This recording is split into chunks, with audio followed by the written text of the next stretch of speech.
যারা আমার সন্তানের মনে কষ্ট দেয়, আমার মা বাবার মনে আঘাত দেয়, তাদের জন্য আমার মনে কোনো জায়গা নাই। আমি তাদের ঘৃণা করি।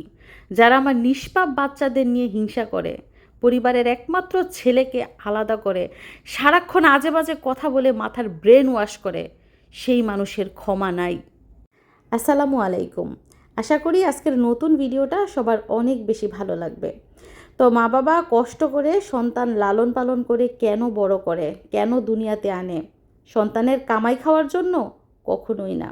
সন্তান যাতে সবসময় কাছে থাকে, পাশে থাকে, মন জুড়ানো দুইটা কথা বলে, মনের দুঃখ বোঝে এবং জীবনের একটা সময় যাতে সন্তানের সেবা যত্ন পায়, সেজন্যই কিন্তু সন্তান বড় করে, সন্তান দুনিয়াতে আনে।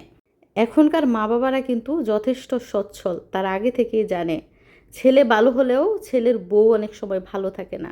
এজন্য নিজেদের ব্যবস্থা আগে থেকেই নিজেরা করে রাখে। যাদের 2-3টা ছেলে থাকে তাদের একটা ভরসা থাকে যে এক ছেলে না দেখলে আরেক ছেলে দেখবে, এক ছেলে পাশে না থাকলে আরেক ছেলে পাশে থাকবে। কিন্তু যার একটা ছেলে, তার সব আশা ভরসা তো সে ছেলেকে ঘিরেই। একটা মানুষকে একটা ভালো পরিবার থেকে আলাদা করা কি এতই সহজ? কি পরিমাণ ব্রেন ওয়াশ করা হলে, কি পরিমাণ আজে বাজে কথা বলা হলে, কি পরিমাণ বদনাম করা হলে ওই পরিবার থেকে একমাত্র ছেলেটা নিজেকে সরিয়ে নিতে চায়, একবার ভাবুন। কিন্তু আল্লাহ সহায় আছে, মিথ্যা সারা জীবন মিথ্যাই থাকে। একটা জিনিস মনে রাখবেন, যাদের দেখলে বোঝা যায় খুব ভদ্র, মানুষ দেখলে চুপচাপ হয়ে যায়, মনে হবে ফেরেশতা, তাদের ভিতরেই দুনিয়ার শয়তানি, দুনিয়ার প্যাস, তারাই ভালো জিনিসে ঘা করে। এসব মানুষদের বিশ্বাস করতে হয় না, এসব মানুষ থেকে সবসময় দূরে থাকতে হয়। আর যারা এইসব মানুষের কবলে পড়েছে তাদের উচিত সেই মানুষগুলোকে শাসন করা। এখন আসেন মেইন পয়েন্টে।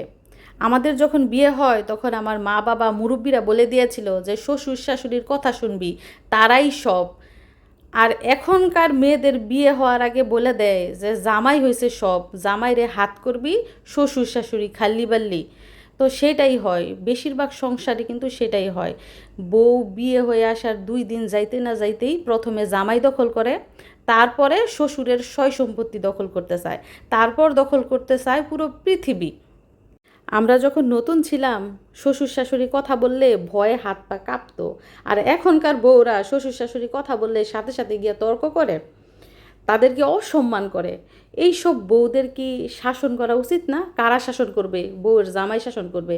বউয়ের জামাই যদি শাসন না করে আরও মাথার উপরে তুলে রাখে, তো বউ তো উড়াল পারবই। এখনকার বউদের জামাই হচ্ছে শুধু তার একার, কারো সন্তানও না, কারো ভাইও না, কারো মামুও না, কারো চাচাও না, কারো ফুফাও না, কারো খালুও না। জামাই শুধু বউয়ের। জামাইয়ের সাথে কারো যোগাযোগ করতে দিব না, না মায় কথা বলতে পারবো, না বোন বাগিনা কথা বলতে পারবো। জামাইয়ের মোবাইলে কোনো পরিবারের ছবিও থাকতে পারবো না, শুধুমাত্র বউয়ের ছবি থাকতে পারবো। জামাই শুধু বউয়ের সাথে সারাদিন ফোনে কথা বলবো, কাজ কাম সব বাদ দিয়া। আর সেই বউ যদি সাথে থাকে তাহলে কি পরিমাণ টর্চার হয় একবার ভাইবা দেখেন। মাথার ব্রেন তো আর 1 দিন আর 2 দিনে ওয়াশ হয় নাই, এমনি আর এমনি ওয়াশ হয় নাই।